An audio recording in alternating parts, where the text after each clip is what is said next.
All right, welcome into the Bobby Carpenter Show, and we got my man Anthony Schlegel on his final day in Dallas. He'll be heading back. Where are you flying to? You flying to Jayville? Is that where you're going? Columbus, You're going to Columbus? Ohio. Yeah. Is your family going to Jayville, or are they coming back with you? Yes. No, they're going to Okay, Columbus. that's right. There we go. I like it. The Everybody going crazy back to line. Columbus? No, Oh, I'm sorry. I apologize. It goes where my mind is right now as I stare at all the bags that are already packed. No, they're flying to Jacksonville. I'm flying to Columbus. Here we go. Faith has to okay. get her wisdom teeth taken out on the 2nd, so they have to be down there for that. Hunter starts baseball, and so here we go, man. By the way, shoulder feeling good. I mean, we got the whip. We got that whip figured out. Yeah, he's feeling good, man. He's feeling good. He's been hitting good. Everybody's feeling good. Um, excited for I can't believe how fast 2024 went.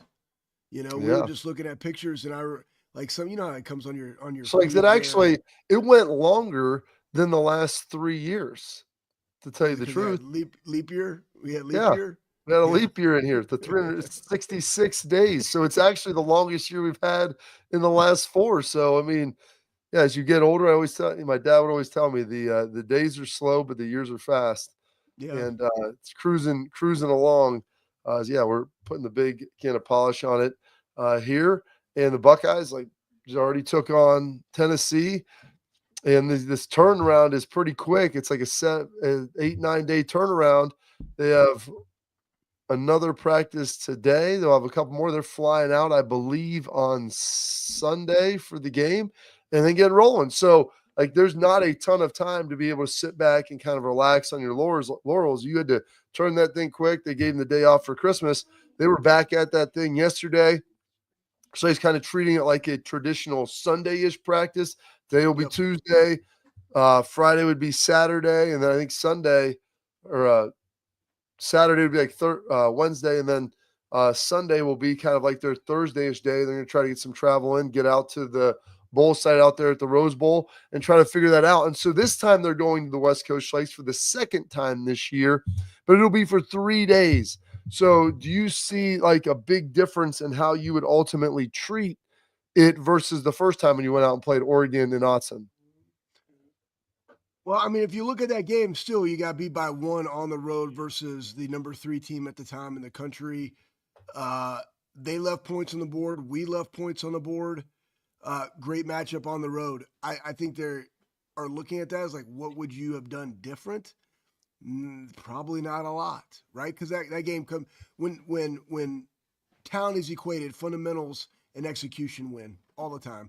So going out, and this is a little different field now, guys, because normally these type of games, the Rose Bowl, it's a week-long event, right, Bob? Like, this is the new era of college football where you have the Rose Bowl, the granddaddy of them all, and a team's going to be there for 3 days. The biggest thing about it is how do you stay within the routine? That's the why. So, again, to your point, Bob, of how they structured the practices and the flow of those practices, getting out just a little bit early to go through the walkthroughs, but also not, they're going to have their best Fridays in football, probably another little faster workout per se before then you go into the game. But how do you keep the focus there? Because you're not there for a whole week. Because when you were there for a whole week, you remember this, Bob, you micro-dosed all Mm. those events over the course of an entire week. Now, the question is, from the bowl perspective, from the bowl experience that people, I don't even know who the hell the sponsor of the game is, what are those obligations that they're trying to fit in a 2.5, 3 day window? That would be the question. I guarantee you the coaches are going to be like, this is all we're doing. Probably both sides feel the exact same way because the number one thing is winning a bowl game to get to the college football playoff semifinal. The Rose Bowl Schlegs is the quarterfinal presented by Prudential. So Oh, um, I don't think they're that doing the Disney. I don't think they're doing the Disneyland trip. I don't think they're doing any of that stuff. I don't even know if they go to Lowry's. Like they used to have the big dinner where you go eat a famous steakhouse there. I think when you're only there now for 3.5 days, I don't think it's a bowl trip. I think it is much more of a business trip, which there's pros and cons with that to me because the bowl trips were always something you got to enjoy. Like that was like a vacation for you as a college player. your friends and family, they go home for Thanksgiving. They get to go home for Christmas break. You know what you do, Schleiks? You stay there and you grind and you go to work and you practice and you do all of the things you need to do. But then you get to go to this, hopefully, if you're good, get to go to this sweet hotel and stay in a nice environment and all these positive things with all of it.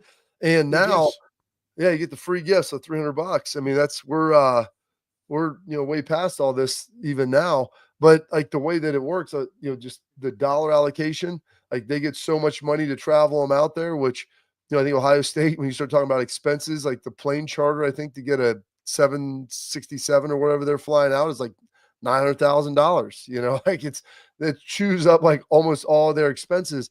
So as far as being able to make money moving through there, that's not something that ultimately is going to happen. And so they're trying to figure that out, and they go out there and they have their routine, they have their schedule of what they're going to try to do. And it's going to be something that this is kind of a first time for this, because when you went, Schlegs, in 2014 to the Sugar Bowl, that was the first year of the 14 playoff. How long were you guys out there for? I was trying to remember this yesterday. Did you have a stroke? What happened? Oh, and you muted yourself. But which game were you talking about? I was thinking when you went to the Sugar Bowl in 2014. Shoot, man. I mean, were you guys out there for like time. 5 or 6 days? Was it a little more bowl-esque? We were there for probably 5 days. We were there for like 4 to 5. I want to say 5 days, man. Because there was a big gap between that game and then the national championship. I think there was another 2 weeks.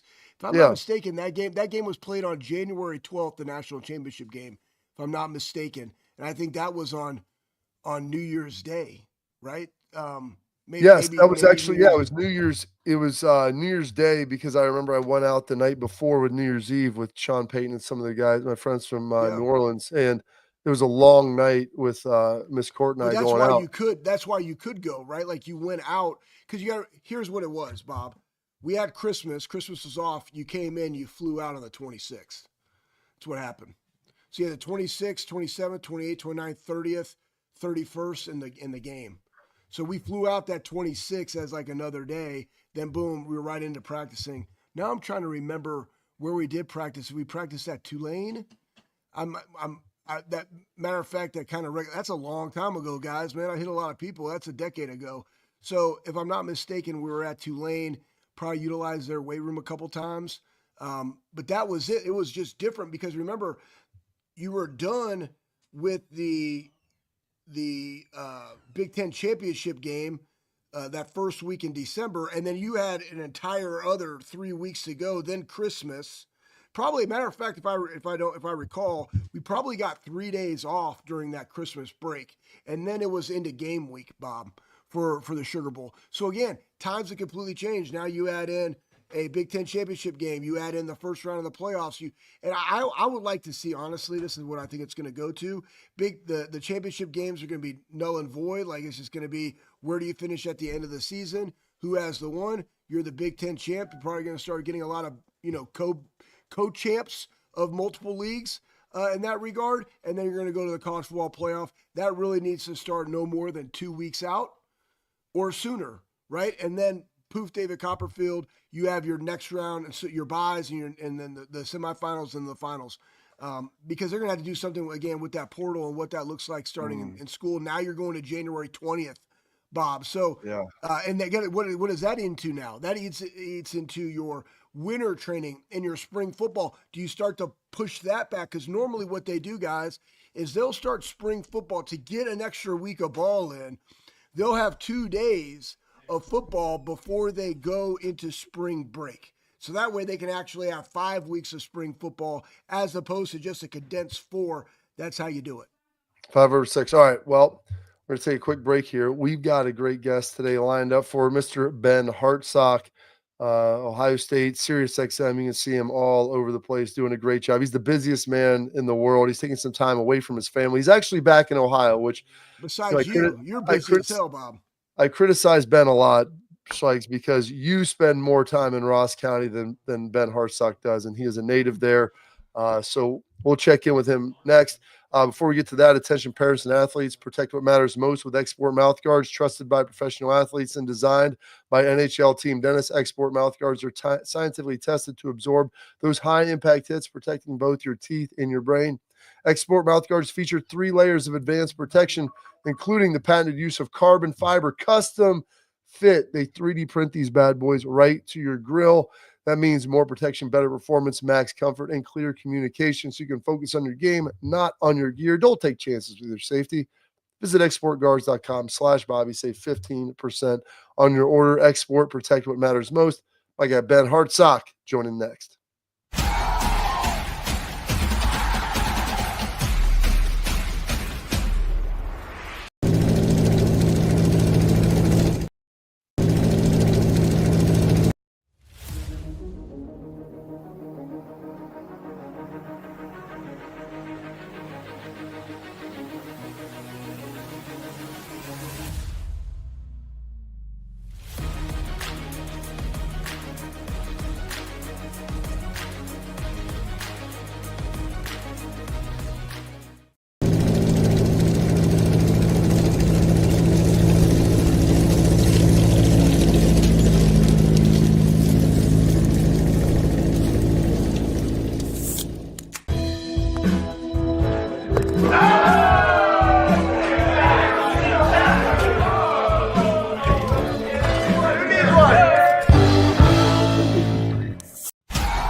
All right, now we're pleased to welcome in our guy, Mr. Ben Hartsock, Ross County native.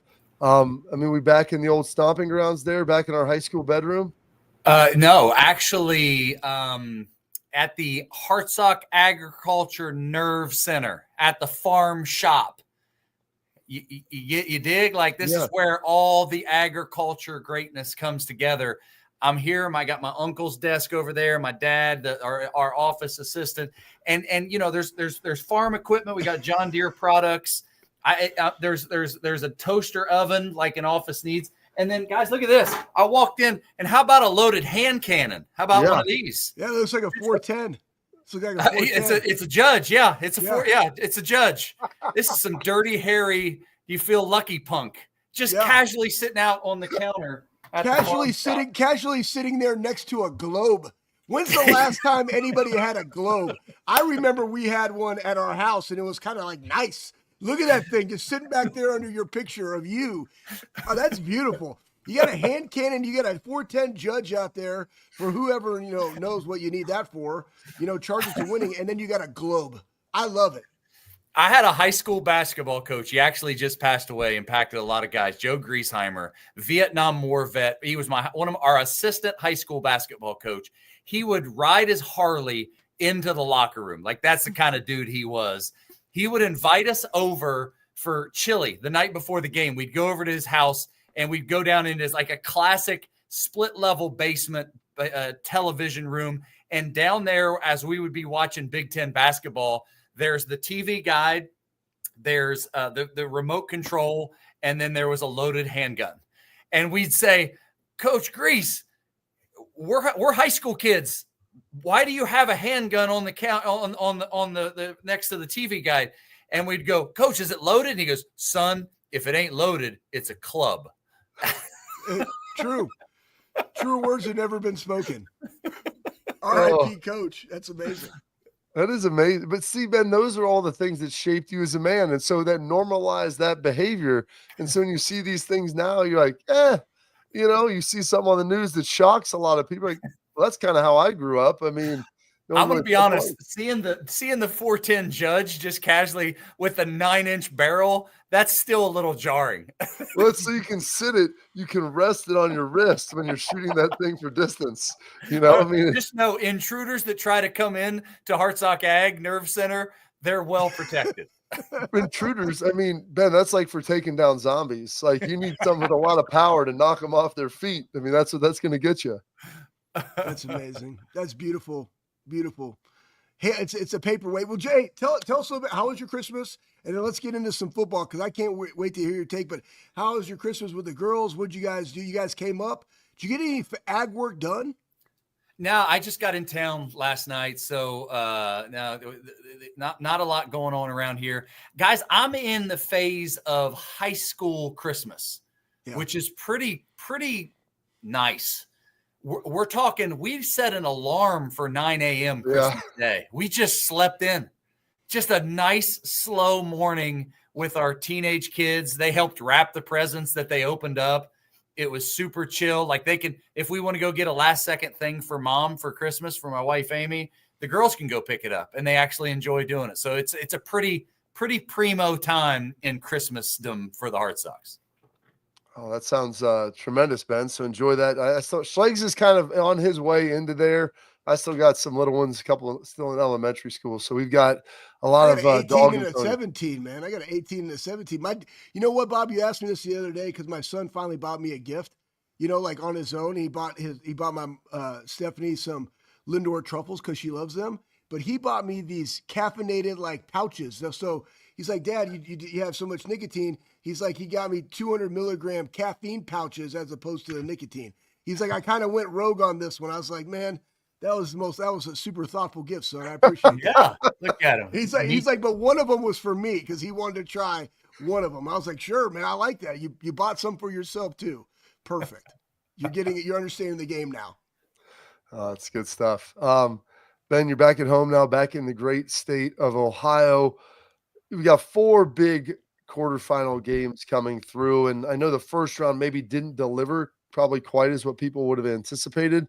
But these second round matchups look pretty good, and we'll save the best for last with Ohio State. But the other 3, which one is the most intriguing and interesting to you? I guess most intriguing really is Penn State, Boise State. That's the game that should be least competitive. So I find it intriguing because if it is, what does it indicate?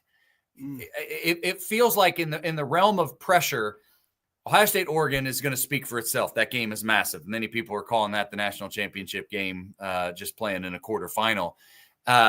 Georgia, Notre Dame is going to be competitive. Both those teams are not. They have looked pedestrian at times, but have looked great as well. But for Penn State, Boise State carries the burden of representing the group of 5 as a whole. And so if they go out and get boat raced, all of the Bamas, the Miamis, the Ole Misses is saying they deserve to spot in. They'll say, get the group of 5 out of here. They don't belong. They don't deserve it. And out they go. So that responsibility lays at Ashton Genty's and that Boise State's feet. And then the inverse of that is, let's say they go out and play competitive or dare I even say beat Penn State. Then James Franklin has to answer. Penn State had the easiest path by a long shot to make it to the semifinals and into the college football playoff. And even still, you couldn't take care of the group of 5 representatives. So that storyline in and of itself, I think, is the most intriguing thing of all the 4 matchups. I love it how it just goes right back to the head coach. Can you win a playoff game?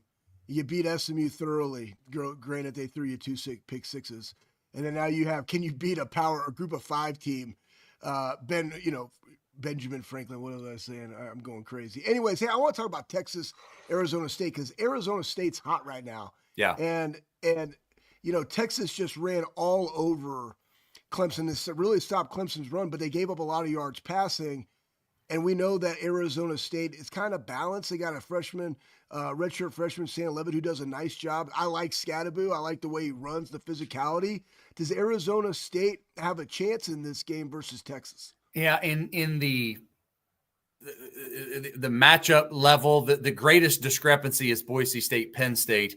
The next one is Arizona State, Texas. Texas has arguably the one of the top 2 or 3. I'd say that the 3 most talented rosters in this playoff field are Ohio State, they're Oregon, and they're Texas. And so Texas being in that's you can argue about where they fall, but Texas is one of the most talented rosters in this field, and playing against a Kenny Dillingham led Arizona State team that is playing as confident as any team coming into the playoff and playing with a ton of swagger. They're battle tested. They're gritty. They're grimy. They're kind of like they're reminiscent of Kurt Cignetti and that Indiana team, but they are so dependent on Scattaboo that if you put it back in Sam Leavitt, like, guys, remember Sam Leavitt's a Big Ten quarterback, couldn't get on the field at Michigan State. And I mean, you talk about a rebirth, a fresh start, and a new first impression with Arizona State. He's done a good job of filling in the cracks around Scattaboo and a strong defense. Arizona State's defense has been really, really strong. But I just look at this and I look at this one and I say, boy, so many weapons for Texas. Jaden Blue just looked lights out in that game, running all up and down the field. And Quinn Ewers, if he can, the only way this thing falls to pieces if you get in Quinn Ewers' face, around his feet, because he's been turnover prone and he can get lost in that moment to where I can get that in there. I can change my arm angle and I can force that one in.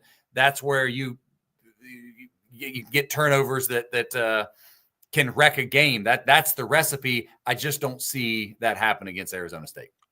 So the other game that we haven't really touched on yet, Notre Dame, Georgia. And Ben, for my money, I've been watching Notre Dame since that loss. They play a unique style of football. They don't push the ball down the field. They have it's very specific recipe for them to be able to win. But this is the first year that I've watched Notre Dame, and when they're playing other elite teams, like, I see them and I'm like, man, they have speed on defense. They can move the ball on anyone. Now, maybe they can't get you in a shootout, but I think this Notre Dame team might be the best equipped in 30 years to potentially win a national championship. Yeah, they got that Xavier Watts safety is, man, he's fun to watch, and that guy's like a heat-seeking missile. Wiley, their D tackle, I'm not sure if I've got his name right off the top. They lost another, or one of their defensive. They lost Howard Cross early in the season. He might be back after early in the season, but they lost Wiley, their other D tackle. That's impactful.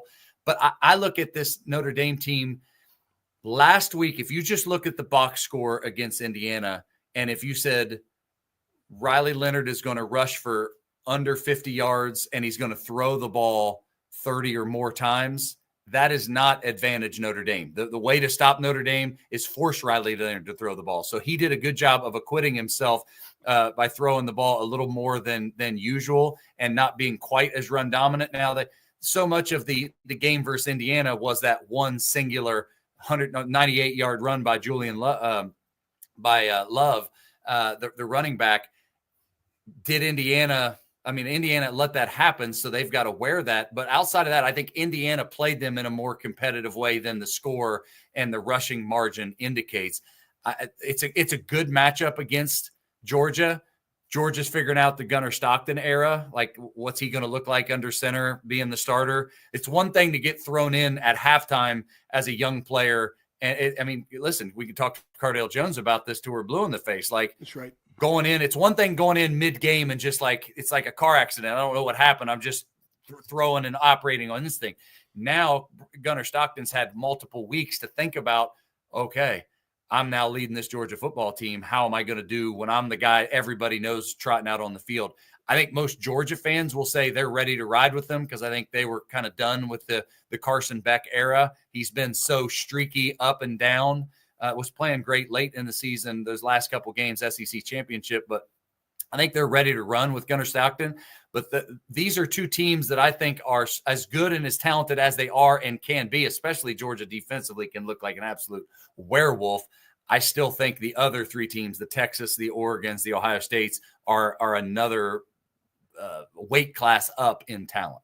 All right, we're going to take a quick break for a minute. Ben's going to stick around. We're going to break down this Ohio State-Oregon game coming up next on the Bobby Carpenter Show.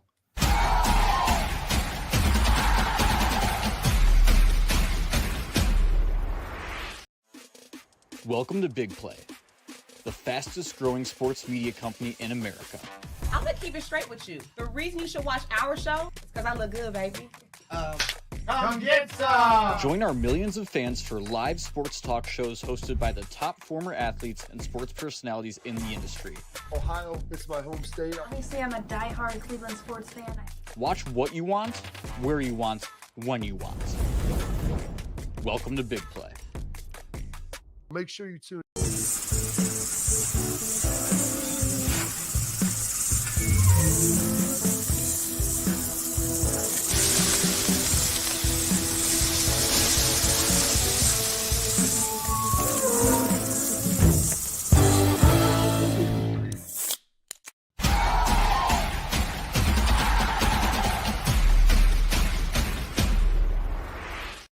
Welcome back into the program. If you're watching on YouTube, please like, subscribe, leave comments. We love getting into those on Tailgate Talk. We appreciate it. Now, then we get to get into the meat, the entree, if you will. This Ohio State Buckeye squad lost by a point out in Autzen, Oregon. Last second, the Will Howard slide. There was a lot of noise surrounding the game. There was some turnovers. There was back and forth. There was big plays given up by the Buckeyes. How hard is it, do you think, in college to try to beat a team twice? Because this is something that's going to be unique for many Big Ten teams. And how much do you think that plays into the outcome of this game? I don't see it as that big a deal. I understand what the data says and the wins and losses of teams that play each other twice in a season. I just look at that game, and it was as good a game both of those teams played. Do you guys remember walking out or watching the end of that game? We all finished watching that game and said, "Yeah, those are two championship caliber teams." It was the exact opposite of what we felt after the Michigan loss. Mm-hmm. As far as two losses, very different emotional responses, at least by my view, for Ohio State. I think this is a great game. I think it's a great matchup. And ultimately, the similarities are what I find most compelling. They've both got spectacular wide receiver rooms, even though I give Ohio State's the edge. They've both got really good running back rooms. Again, I give Ohio State the edge. Defensively, you guys can push back and forth to say which D-line versus our D-line versus their D-line and position groups. But I look back and I say the difference for what Ohio State, the key for what Ohio State did last week, it's Will Howard, guys. Can Will Howard outplay Dillon Gabriel? And in this 12-team format, or these 12 teams that were in the playoff, the number one draft pick was going to be Dillon Gabriel. And there's a reason why he was a Heisman candidate and deservedly so. What Dillon Gabriel brings to the equation is important to his team. Heisman caliber importance. It just wasn't Heisman caliber moments. It's not him throwing the dime like we saw Will Howard throw to to Jeremiah Smith or Emeka last week. It's stepping up in the pocket. It's when that Penn State in the Big Ten championship game, when that Penn State pass rush was on him almost as soon as the ball is snapped, Dillon Gabriel gets the ball out as soon as he catches it. Keeping it, bang, don't even put your hand on the laces, get it out to one of your wide receivers, hot route, and keeping those drives alive. That was the key to that game. So can Will Howard do what he did last week? Because what we saw from Ohio State against the Tennessee Volunteers, it was started early, and it was started by Will Howard with that spectacular. I mean, Jeremiah Smith didn't even have to break stride. He barely had to reach his hands out to get that. And that was, boom, lightning bolt. That unlocked that offensive line. That unlocked that Travion Henderson. Everything became better after you got that big throw to Jeremiah Smith and then the other one to Emeka Mbuka. So that to me is the tipping point, is which of the quarterback duels grabs the game most quickly.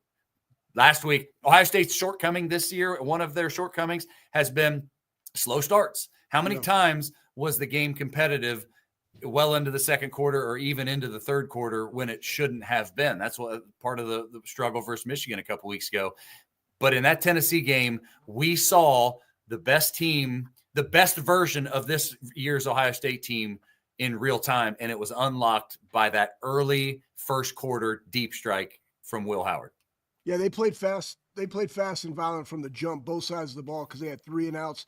And I look at this game, too, and to your point, that was the best version of themselves. The offensive line looked fantastic. Mm-hmm. And I think that Ryan Day and Chip Kelly went back and said, okay, we're going to play without fear. We're going to do what's best for our guys in this. And then I look at the game plan for this Oregon game. Now, you remember, Penn State rushed for like almost 300 yards against Oregon in the Big Ten championship game. They threw the 2 turnovers. Oregon strikes fast, right, Ben? They strike, they have big plays. That was the difference in that first game. And then consequently, Ohio State defensively hasn't allowed a passing touchdown since that game. They've made a lot of adjustments. I think that's why it's so compelling. What's the one thing outside of Will Howard? Because we know in that first Oregon game, if you'd have said Will Howard, I think he went for 320, no interceptions, you'd have been like, that's a win. Did he necessarily outplay Dylan Gabriel? I don't know. They won, so probably not. But he did enough. So what outside of him, what is that one area that you're like, Ohio State has to do this to beat Oregon? Well, first down success, and second down, not being in third and long. Amen. Getting into first and second, or getting into third and short, getting into second and manageable. And the opposite for the defensive side of the ball, can you force Oregon into long yardage situations? That's where Gabriel has been so effective, is even if he found himself in third and long situations, that's where we see some of those signature runs that he's had this year to keep drives alive.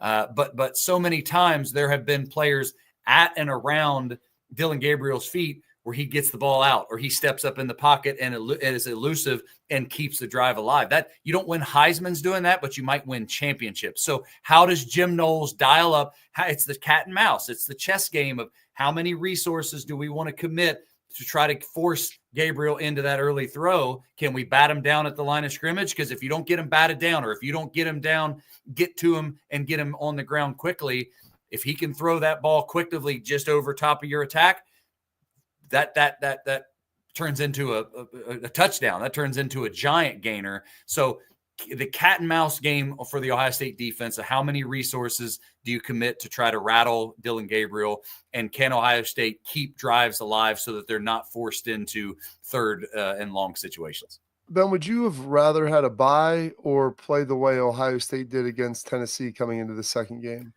Specifically for Ohio State, that was such a clear the chamber, clear the cobwebs. That was an ethereal.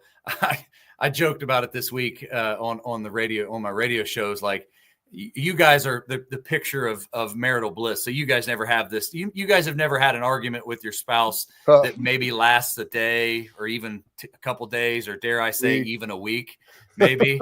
and I'll tell you, Ohio State fans and its team felt like that. They're just kind of at each other. But I don't know if you've ever had this. Sometimes Amy will grab my hand, or I'll grab her hand, and I'll say, hey, we've kind of been at each other for a week here. It's time for us to connect maybe in a different way. And I'll grab her by the hand gently, and we'll go to the place that moms and dads do moms and dad things. That's what Saturday night felt like. Was it didn't address the fight.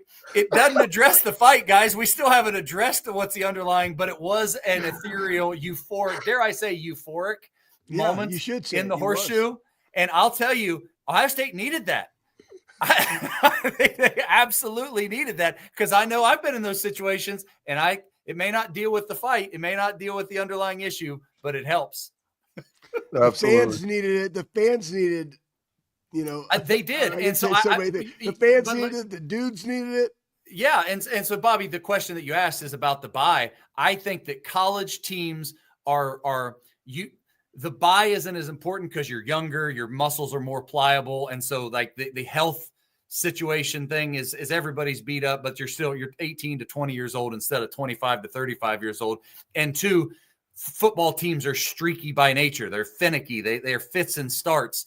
And so for the team that walks in with its shoulders back is more important. So I look at Ohio State and say, I feel like this Ohio State team is more dangerous than had they been fortunate enough to get the bye and then play a team like Oregon that just had boat race Tennessee if the situations were flipped.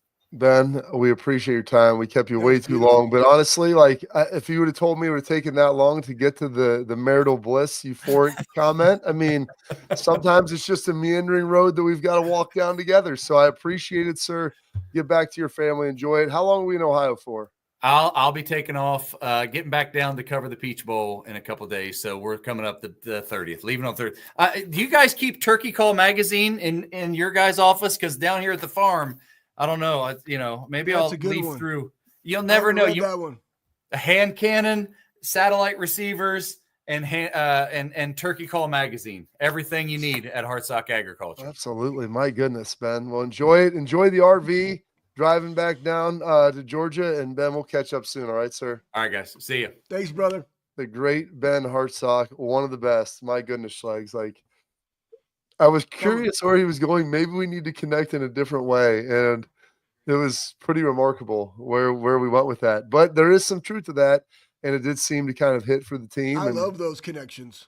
Yeah, absolutely. For the fan base, for everybody. Like, it was a win across the board. So we love to see that as well. All right, coming up next, we got a lot of headlines, some news we got to get to from earlier in this week, some news moving forward, and Schlegs has to get out of here at some point, so we're going to cut him loose so he can go hop on that bird and fly back to where Hartsock is. Maybe you and Ben can kind of meet up and hang out, Schlegs. I mean, I'll be driving down through there here in about a couple hours myself, so we'll break down all that and get to our headlines next on the Bobby Carpenter Show.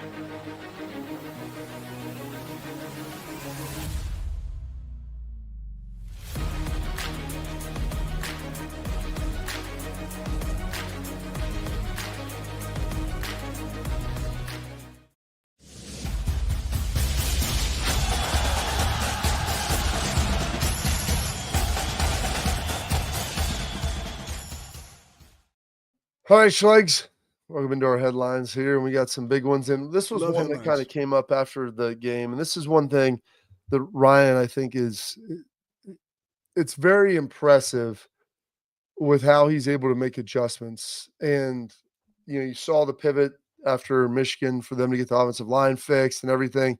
Chip Kelly starting to go to more gap scheme stuff in the running game, play with a little more tempo and doing some of this other stuff. And Joel Klatt of Fox, I think, does a great job. And, very complimentary of Ryan often. Came out and talked about Ryan being one of the best at fixing things as well. Whenever we get that, Pat, just toss that bad boy up there. Just kind of hear his words, because I think it's an important understanding about what he's bringing to the table, Schlegs, because not a lot of coaches will get introspective with stuff and go take a look. And, people got upset that they said Ryan bristled after the game, which I don't think he did. Like, sometimes you got to get on the film and look at it and say, hey, what are we doing wrong? Let's take a peek at this. And then when you see it on the film, then you can make those adjustments and kind of tailor the game plan moving forward. This guy never lies. So, like, Griswold, he's not going to just go up there and say an entire year-long, process of the game against Michigan, because it's something that you think about all the time, and just say, yeah, we did X, Y, and Z and this and that. Like, you have to know where you're going with it so you can be clear and concise when you deliver that message. Like, I don't understand why everybody just thinks people have to be just off the cuff, like dissecting everything right after a game transpired and all the emotion that happened after the game. Let's hear what he says. Absolutely.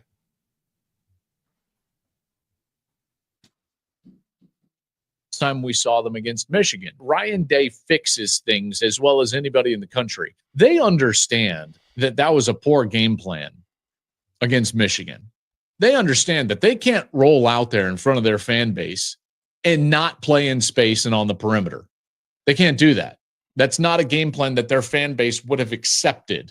The aggressive nature just in that first quarter, it was like an avalanche just rolling down the field. Tennessee did not stand a chance. Why? Because they don't have the secondary to hold up against Ohio State's wide receivers, number one. But two, it was like the aggressive nature of the play calling didn't allow them to get their feet really set in that game. Taking shots to Jeremiah Smith, getting the ball to the Emeka Ibuka, getting the ball to the backs in space in order to affect the defense, man. Like, that game plan is where they should live. And it's I think everybody would acknowledge that. You'd feel good about that. And getting in space, doing those things, like, that was something they looked at, analyzed, boom. Let's get back rolling with it. One other headline, Schlegs, it was unbelievable, the environment. We talked about this, and I think the Rose Bowl is going to be a tremendous environment. As you saw Joel Klatt rocking that sweet Rose Bowl hat. I'm going to have to wear mine next week to get it going. But if we can get the Rocky Top at the end of the game, Schlegs, I mean, you know that I'm all about bringing the juice and drinking the juice sometimes. And, you know, whatever that binoculars. Whatever that takes, Schlegs. Because we're No going to turn that on. And so you might, Schlegs, see a dude over here hyping the crowd. Oh, no. Yeah, it was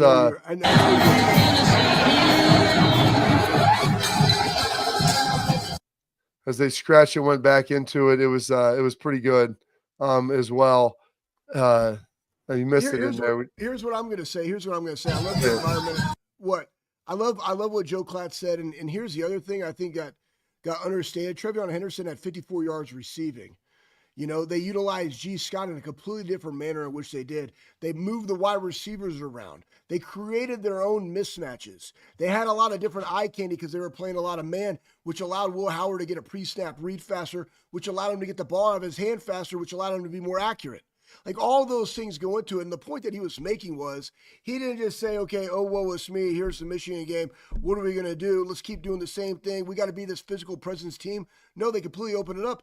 And they're going to take what you give you. And I think sometimes those games like that versus Michigan get you go like, why do I have to fit a narrative of winning a rushing battle in this game? The narrative is this. I get the best players in the country. I'm going to get the dudes the rock. That's it. And how do I create those mismatches? How do I give them? There was one where there was a crossing route on, I think it was like 3rd and short. And it was Jeremiah, and it was really close. Like, if we would have hit him a little sooner, it would have been a little bit better. But he hit him late, and then Jeremiah had to bend it back, like give ground to get ground, and then beat the guy on the edge. He can do that because he's Jeremiah Smith. You know what I'm saying? So that's what they learned from that game. Now, defensively, guys, here's the other thing. When he said made adjustments, this goes back to the bye week after Oregon.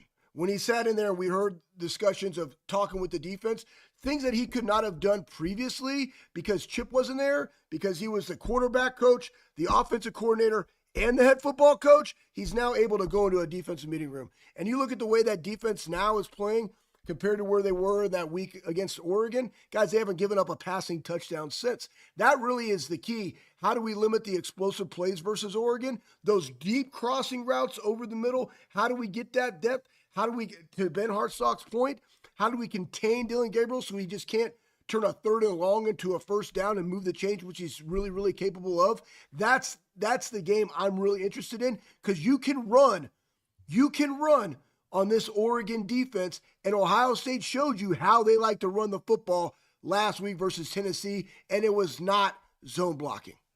It was not. And it was all gap scheme, double teams, big push at the point of attack. Pretty impressive stuff right there. You know what, Schlegs, we're going to get you out here. You got a flight to catch. Coming up next, we will get some of our tailgate talk where we answer your questions, brought to you by friends at Real Truck. Coming up next on the Bobby Carpenter Show.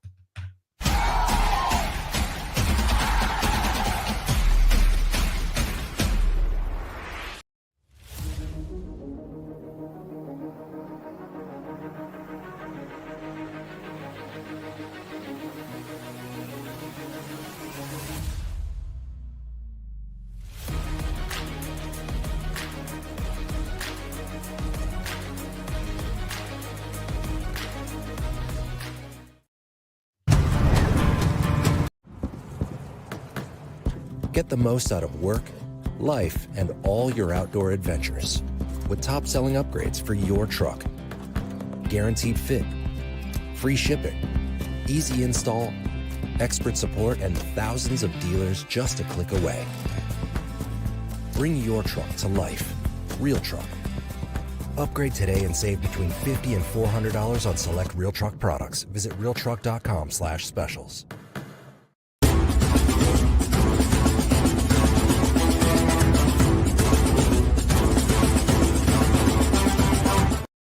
All right. Our guy Schlegs is gone, so it's just going to be me to wrap up the show here. But listen, it's Tailgate Talk brought to you by our friends at Real Truck, realtruck.com. Go there. Your truck, your Jeep, your Bronco, bring it to life at Real Truck. Spend $100. They've got a promo for you for being a great viewer of this phenomenal show. Spend $100 under promo code Bobby at checkout. You get a free hat. Schlegel was rocking it right before the break.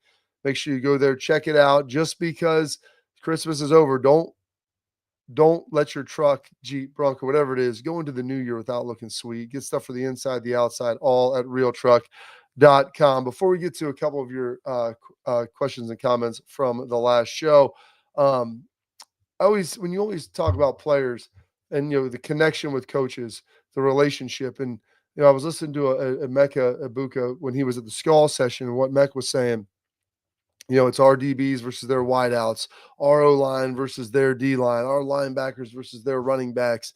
And then he was like, our head coach versus their head coach. And you hear the players talk about Ryan a lot in that light, and they have an immense amount of confidence in him and his ability to govern this team, to shepherd this team. And Jack Sawyer has been very, very vocal about this and, had some unbelievable stuff that he said after the game. If you want to play that. I don't want to get into specifics. I mean, you see it. Everyone hears it. Everyone sees what him and his family have to go through. Knowing the man he is and his family so well, you just feel for him. You know what I mean? Like, I love him. Like, he's an all for me. So, I hate seeing that stuff. Because he's the best coach in the country. And it's ones like this that prove that. And we hear him say, best coach in the country in my eyes. Yeah, it's his guy. It's personal. I get that with him.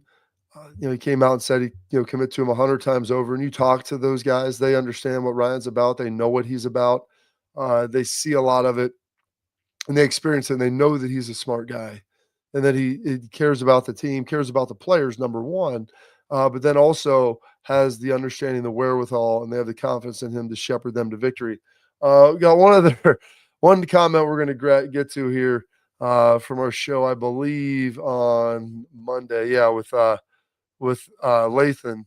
So I love the show and love Carpenter Anthony, but OSU will not beat Oregon. Watching OSU in Tennessee was awesome, but no way does this team carry the same energy to Cali. Oregon is raising the natty this year. Phil Knight owns the playoffs. No need to waste your money, Buckeye fans. Mark my words. It'll be interesting. We'll see how that all plays out. I have a lot of confidence in this Ohio State team and what they're able to do.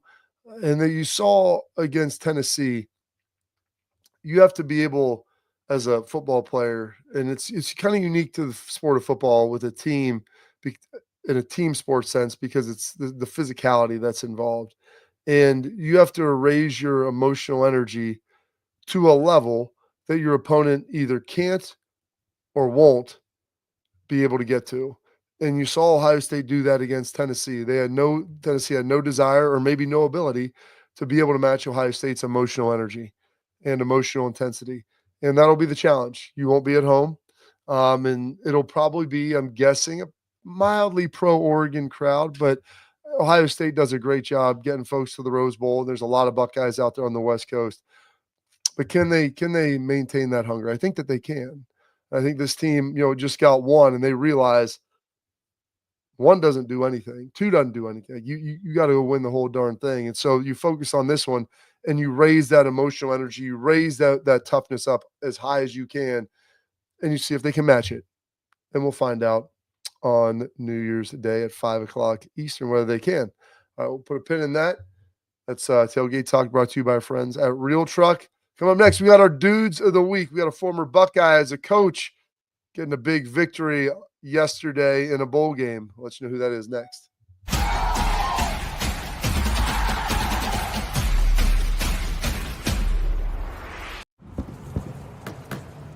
Get the most out of work, life, and all your outdoor adventures with top-selling upgrades for your truck. Guaranteed fit, free shipping, easy install, expert support, and thousands of dealers just a click away. Bring your truck to life. Real Truck. Upgrade today and save between $50 and $400 on select Real Truck products. Visit realtruck.com/specials.